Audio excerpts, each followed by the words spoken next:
而进入到我们今天上午场次的最后一个专题演讲时间，那么这位主讲人，他本身拥有超过20年的开发和推广成功产品到市场领导者的丰富经验。那么他带领的团队呢，更是国际领先的高科技企业。他自己则是从麻省理工学院到加州大学的伯克莱分校，一路凭借着无比的专业学识和创新技术，成功的立足业界。此刻，他将要以专业的角度要来主讲 Global Trends on Innovation and Entrepreneurship Silicon Valley Perspective。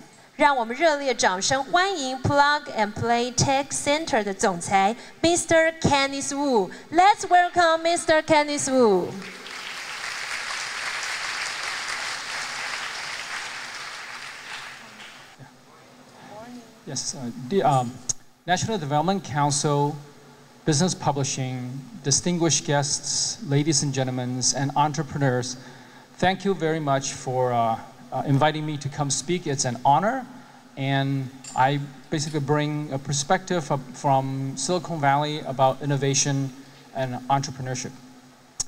The topic I essentially highlighted, I would say, 5 observations I've had over the years about innovation and entrepreneurship. It kind of go from more broad to more specific.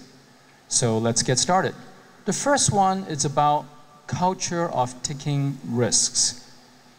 I get asked a lot about what's different about Silicon Valley. Maybe before I start, how many people have been to Silicon Valley here? Yeah, great. So Silicon Valley is in the San Francisco Bay Area. And if you look at about a 30-mile radius of Silicon Valley, you have a lot of interesting companies.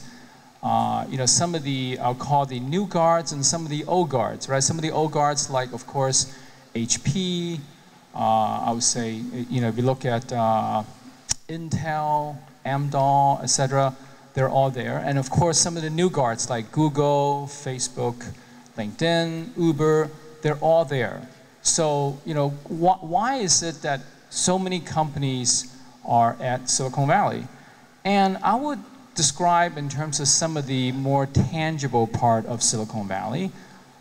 First of all, it's a very large IT cluster. It's got a very large, I would say, population of very smart, technology-oriented people and professionals. You got a lot of interesting companies. You also have great educational institutions. The well-known ones, of course, is Stanford and UC Berkeley. But you also have a number of other institutions there as well. And also, if you look at, in terms of venture capital and money, Silicon Valley represents about 40% of all venture capital invested in the United States, which is huge if you look at it in terms of proportion about the concentration of venture capital. But those are all, I'll call more the tangible aspect of Silicon Valley. I would say that some of the very important part that is not very obvious is some of the more intangible aspect of Silicon Valley. And I'll characterize this as about the culture of taking risks or looking at risks and failures. So I have a couple tests. First test is how many people recognize the person on the left? Yeah, okay, that's Steve Jobs. So here, that's an easy one. How about anybody who recognized the person on the right? Excellent, we have a few. That is Thomas Edison, right? The guy who invented the light bulb.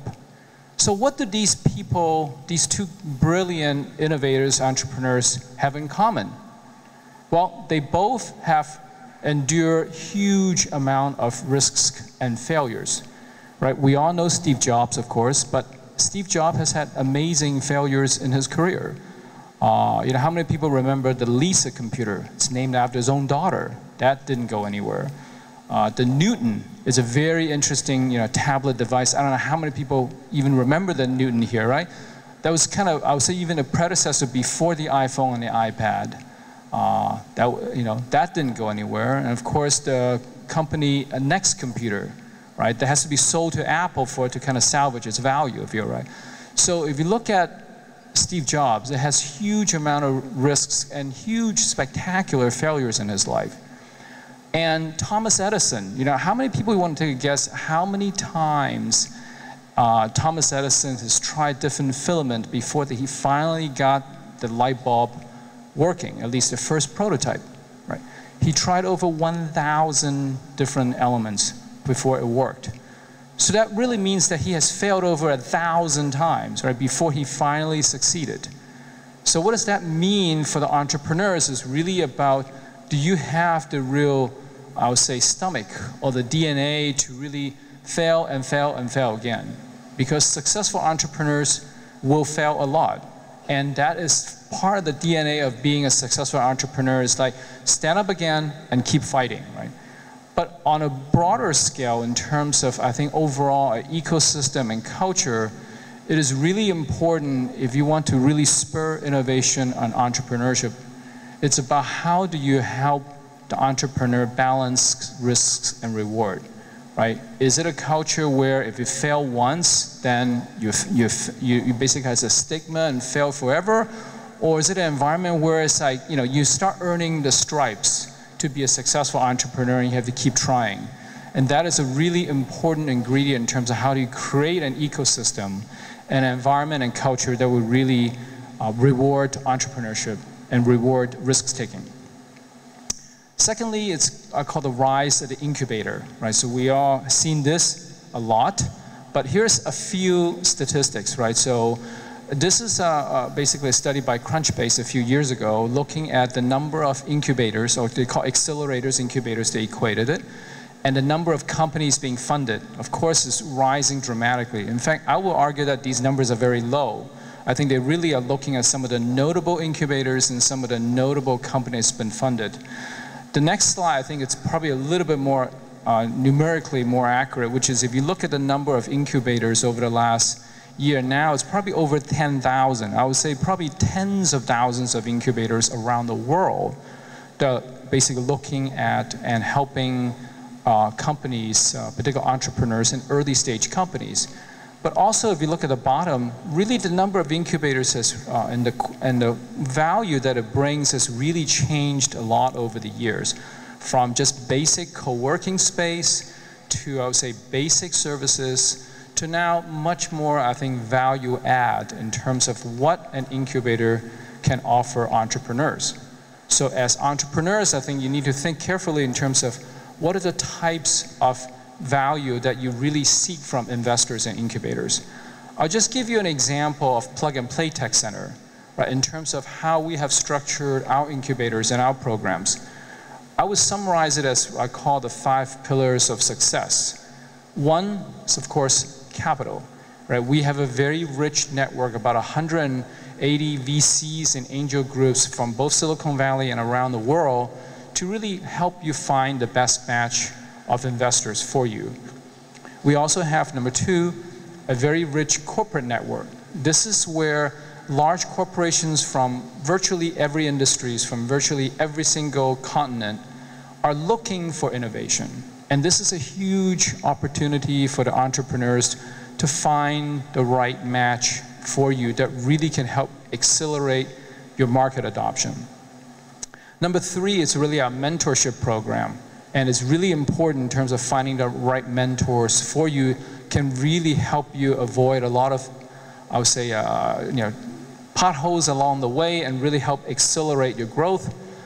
Number 4 is very much our Silicon Valley network. We have over several hundred events a year. We have 4 expos, demo days a year to really feature companies in front of investors and corporate partners. So it's a very, very rich activity.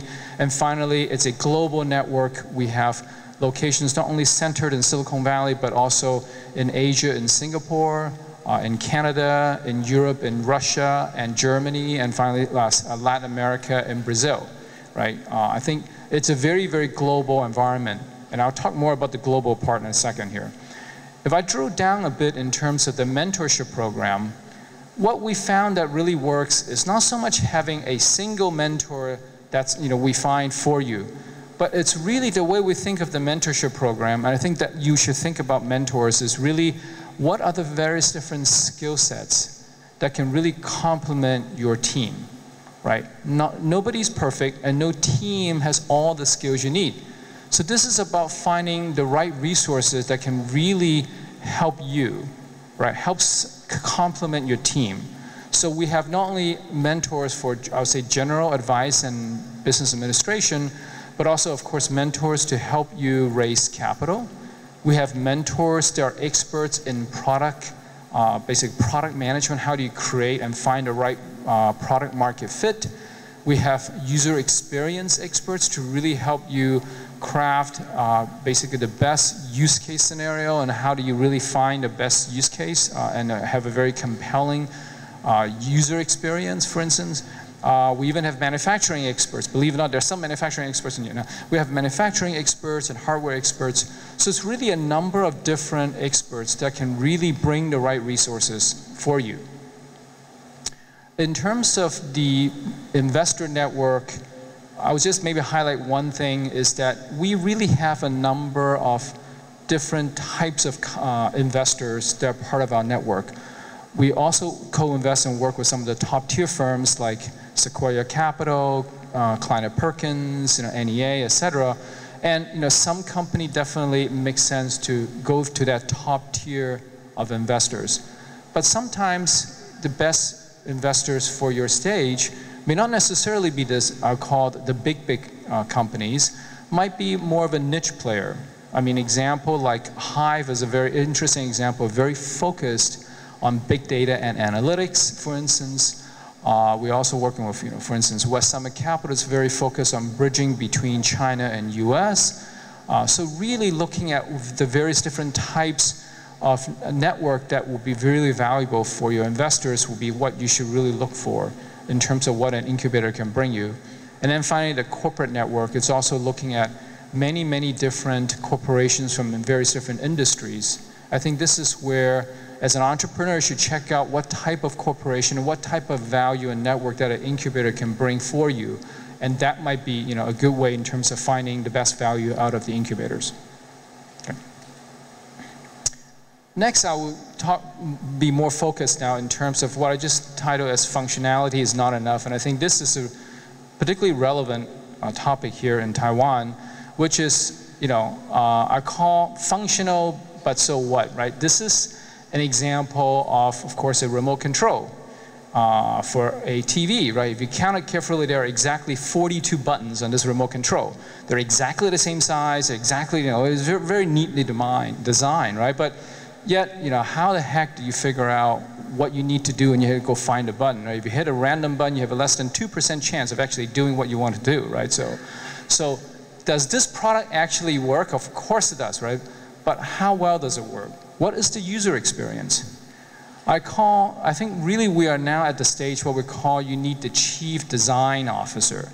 I think this is really where the advantage of Taiwan and your strength in industrial design and great design really can be very, very valuable to the world. And you got to make it known to the world, right? So I just joke about this. This is more of a joke, but in terms of, when Apple introduced the iPod, there were literally hundreds and hundreds of MP3 players in the market. A lot of people speculated, why the world would we need yet another MP3 player from Apple? Well, of course, the answer is obvious, right? In terms of really what they have achieved in terms of the whole design and the user experience really completely changed the playing field, right? And I call functional, I mean, this is an example, too bad Kai-Fu left, but yeah, in terms of this is the picture of the Google autonomous vehicle, right? And it is, I think it's early stage, I think, but, can it drive itself? Absolutely. In Silicon Valley, if you drive around, you see all these cars driving around, which the driver just talk to each other and the car drive by itself. But, will you buy something like this? Of course, it's still prototype. I think the point here is that you really need to make it attractive, right? Make it cool. You got to make it so that the user has an emotional attraction to your product, right? I mean, would you rather buy this or would you rather buy this, right? So it's really about how do you make it so that it's really, really basically the user experience, and how do you also make it cool so that your customer really, really want to buy it, as opposed to I just need to fulfill a need. I think in addition to the design, I think there's really a very interesting trend, and Kai-Fu also alluded to this earlier. It's really about not only just design in isolation, but it's really design with your customers, with your advocates, right? It's really the whole idea of crowdsourcing design, collaborative design, and also the whole lean startup rapid prototyping really enable you to be able to have design with the users in mind. So you don't have to go and, is it going to work or not? But I think that this is something that's really, not only is it crowdfunding, but I think crowdsourcing design becomes really, really important. Sorry, I hit the wrong button here. Oh, here we go. All right. Next, I'll talk about the concept of what I call the multinational startups. Right, of course, we heard about multinational corporations, big companies. But I will argue that really what we've seen in the last few years is really the rise of what I call a multinational startup. What do you mean by multinational startup? First of all, startups really, to me, startups really come from all around the world. I'm so glad that Kai-Fu had a lot of the same logos, actually. Really, innovation comes from all corners of the world, right? Silicon Valley does not have a monopoly on innovation and creativity, right? If you look at, of course, some of the well-known ones here from US, of course, Asia, Europe, of course, the BTA, Baidu, Alibaba, Tencent, of course, HTC right here in Taiwan. These are great companies. They really come from all around the world. So we look at really for innovation to come from all around the world. But more importantly for you, I think the market is also very, very global, right? I get a lot of companies saying, I want to go to China, I want to go to US. That's terrific. I mean, China and US, of course, are the two largest smartphone market. But if you look below that, the rest of Asia, for instance, Japan, has got a very large market. In aggregate, Europe is a larger market than the United States, although it's very different language and different cultures, but it's also a very large market. And of course, some of the developing countries also have pretty interesting markets. The point here is that you got to look for where the best market opportunity is for you. It might be in China, it might be in US, the answer might lie somewhere else. And what we've seen in terms of the evolution of what I call the multinational startup is, of course, you start with a concept stage and you develop and refine the concept. And this can happen, of course, this is general, but it can happen fairly quickly now. But also you have what I call the initial market phase. This is where you basically finish a prototype and you prove that basically there is market value. People will use it. There is market adoption in the initial market. This is really, really important. I think you should pick the market that you think is the most applicable, that you have the most contact, you have the highest chance of success, right? To prove that somebody will buy it before you start thinking beyond that. I think that's important. But then once you prove that, I think then it really is an interesting phase, what I call expansion, which is really the model that I found worked very, very well at Plug and Play, which is you keep your what I call the technical team at home, wherever home might be. We have companies from Taiwan, we have companies from China, we have companies from Ukraine, we have companies from Norway, name it, right? The idea is that you actually want to develop and retain your team at home as opposed to relocate everybody. But then you really expand your business through business development opportunities where the market is best. It's a best fit for your product. I think Silicon Valley can be a very effective gateway to a lot of these different markets because the markets all around the world come to Silicon Valley looking for innovation. So you can go through Silicon Valley, maybe your best market opportunity is the US, that's terrific. But maybe your best market opportunity, let's say in Latin America. But Silicon Valley is still a very effective gateway to connect to the markets, if you will. I think the thing that's beauty about this is that you can now do this so much faster than before, right? You literally, I would say within the first couple of years, once you have proven market in the initial pilot, you can start going after other markets. I'll give you a couple of examples to hopefully give you some inspiration, right? There's a company that I've been working with called WeVideo. What they offer is really a video editing and video sharing. Basically, all the heavy lifting is done in the cloud, and all the user needs is just literally a browser. It can be on a tablet, it can be on a phone, it can be on, of course, a laptop, a desktop.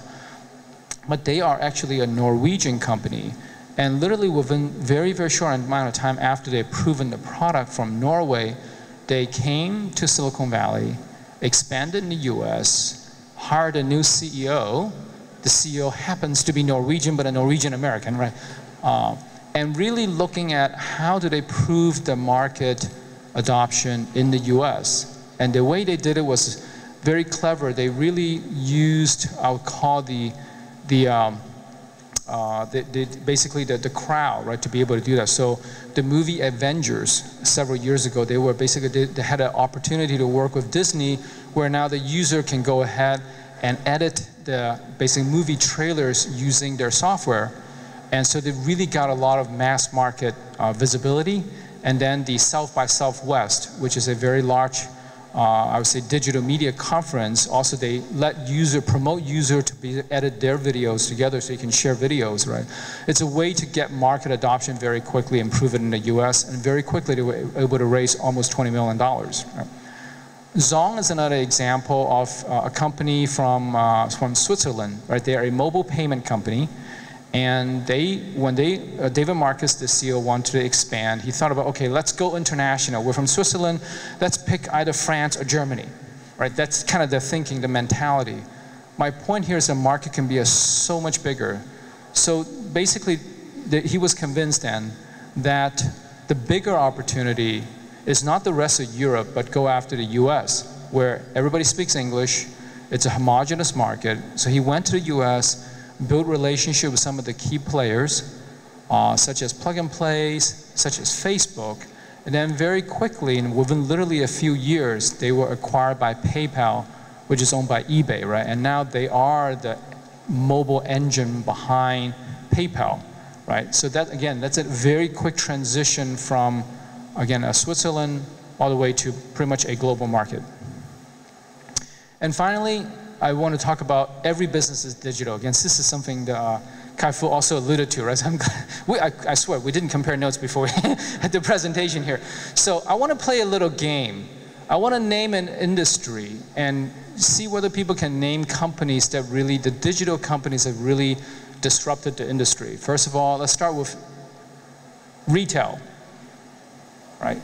So I'm just put a couple of names. So yeah, retail. So for instance, Amazon. Right? Of course, completely disrupted the whole retail market. In fact, I would say the whole rest of the retail industries is dying of fear of Amazon, right? So very interesting how they've done that. Hospitality, Airbnb, right? That completely changed in terms of, I would say, the whole experience of staying in a hotel, right? Or it's a whole different experience than staying in a hotel. Restaurants, there's lots of examples of this. I just kind of highlighted Yelp, right? In terms of the whole, again, crowd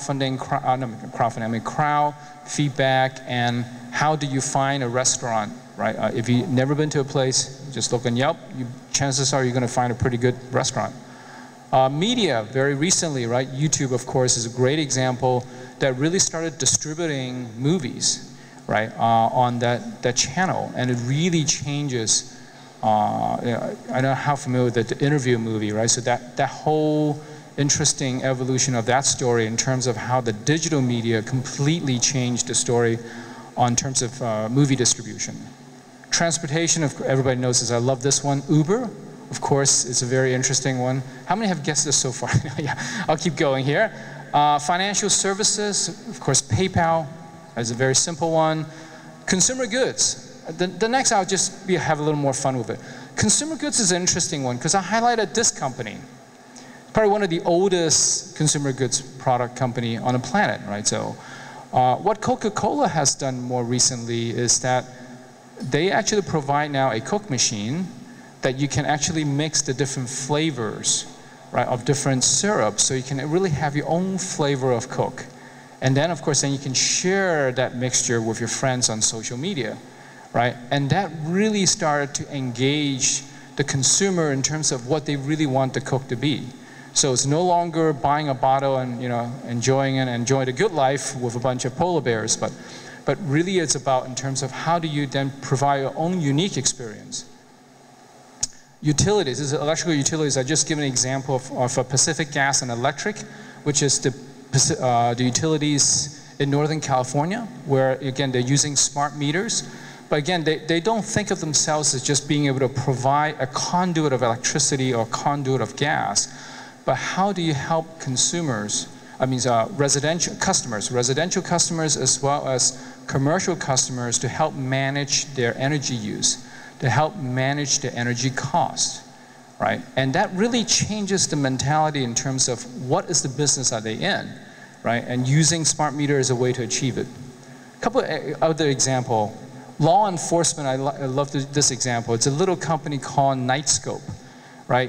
I call my RoboCop, right? So it is an autonomous robot that sees, hears, and smells, right? What they're trying to do is really disrupt the whole security guard market, right? In terms of how do you provide security. Right now, you have to hire a security guard, and basically they can do the best they can, and particularly in a lot of, at least in the US, in big shopping malls where there's a lot of parking, 60% of the crime happens in the parking lot, not in the mall. Okay, okay. So this is really about to be able to provide a way to basically detect potential crime. They can not only basically see cars drive by. If they see the same cars drive by a few times, it raises a flag. They'll go and check the license plate, and if there's anything suspicious, it can immediately alert someone, right? So this is really, really beyond what possibly a human can do. Automotive, I love to talk about this example, Tesla. Of course, everybody knows Tesla. Tesla not only, of course, is an electrical vehicle, but what they've done also is the entire customer experience is completely different. Right? You can't, in the US, when you go to buy a Tesla, you can't actually configure the car in the showroom. They say you have to go home, go online and go configure it, right? It's the whole, again, digital disruption of the whole buying experience, the whole service experience. Also, Tesla, there's a lot of software in the car, so when they update the software, they just download it through the air. Right? And Chevrolet has the Chevy Volt, great car, but how do you think they update the software? You have to drive to the dealer, and you have to go through the maintenance line to update the software. So it's kind of how you think about, what is an automobile, right? And how you can disrupt even the automobile industry. I'll talk about another one, aircraft. Boeing is a great example. Boeing, of course, make big aircraft, but through a lot of sensors and through a lot of interesting technology, they now really think of themselves in terms of how do you really, they're not in the business of selling aircraft anymore. They're really now in the business of helping their customers optimize their business and revenue.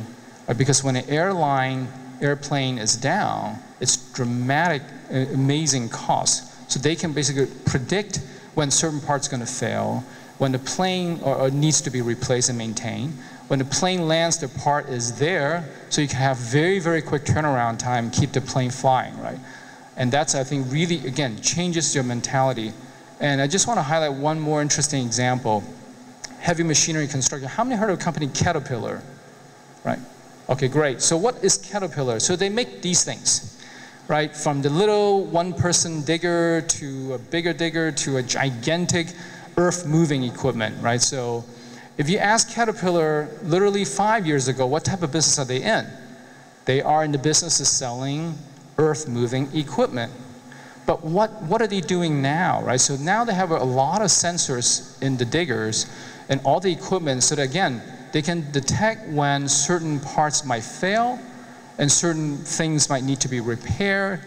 And they essentially can basically proactively help the customer keep their equipment running so they minimize the amount of downtime, right? And again, what are the business are they in now? They're no longer selling diggers. They're no longer moving earth, or they're really optimizing business performance for their customers. So what does this mean in terms of the digital, I think some commonality around it is of course, ubiquitous access is very, very important. The local, social, mobile, as well as the smart hardware connectivity, I think is, of course, what enables it. Open markets, I think, is another very interesting, where no longer can you going to protect your business by putting some physical border. It's really very much a borderless open market these days, right? In terms of who can access your customers, how can you protect your pricing, for instance, right? It's really a very, very different world in terms of what the digital revolution has happened. And finally, of course, I like to think about this one is that I think every industry is information intensive, right? If you think about information, the most basic one is, of course, customer segmentation, marketing, targeting, customer loyalty. That's the most basic. But I think beyond that, there's the whole crowd enablement in terms of what the crowd can do for your business. And finally, I think the examples of Boeing and Caterpillar is great examples of really, they're really now in the business of really, I call basically product utilization in terms of helping their customer maximize the return and benefit from using their products and services. So as you think about your business, I think, where is the most interesting opportunities? I think the most interesting opportunities is usually where people are not looking, right? Looking at traditional industries, looking at industries that might not be already automated, and think about where the opportunity might be for you to be able to help that and make that disruption happen. And finally, in terms of for all the entrepreneurs, I think one of the key about entrepreneurs and success is really about not being afraid to fail. But I want to show you one last slide here, which is one of my favorite games, golf. I think it's a very frustrating and interesting game. But imagine, if you will, you are on the 18th hole. The tournament is on the line. Your reputation is on the line, right? You got to hit this shot to get on the green and either win the tournament or lose the tournament, right? So what do you see, right? Do you see the greens, or do you see the bunkers and the water? When they ask children, when they golf, they don't see the bunkers. They don't see the water. They see the target. They see the flag. They see the green. So as entrepreneurs, if you think about it, as you look at your opportunity, you got to look deep inside in terms of what is your passion, and do you see risks and challenges, or do you see an opportunity to build your future? Good luck. Thank you. 非常感谢 Mr. Canice Wu. Thanks, Canice, for the great speech. 那这次我们感谢 Mr. Canice Wu 的演讲。